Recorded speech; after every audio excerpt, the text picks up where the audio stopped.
خەڵاتی داناڕەوفە هەر یەک لێمە زانین بەڕێز داناڕەوف یەکێکە لە شانۆکارە هەرە دیارەکان و خاوەنی دەیان شانۆنامەی زۆر تایبەتە بۆیە لە ئێستا بانگەشی ئەوە کرێت کە لە ئایندەیەکی نزیکە تەواوی ئەو کەسانی کە تێکستی شانۆی ئەنووسن و شانۆکارن ئەتوانن بە بڵێن نووسراوەکانی خۆیان بنێرن و بتوانن لە نێو خەڵاتەکە بەشدار بن. ناوەندی بڵاوکردنەوەی کەپر لە پێناوی برەودان بە نووسینی دەقی شانۆی و هاندانی شانۆنامە نووساندا خەڵاتێکی ساڵانە پێشکەشەکات.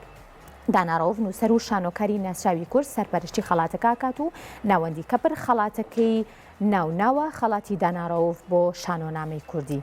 خەڵاتی داناڕەوف بۆ شانۆنامەی کوردی بۆ ئەو نووسەر و شانۆنامە نووسانەیە کە بە زمانی کوردی شانۆنامە ئەنووسن.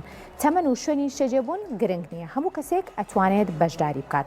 شانۆنامە نووس ئەتوانێت ڕۆژی 15 هەتاوەکو 52 هەموو ساڵێک دەقە شانۆیەکان بنێرێت و بەشدار بێت.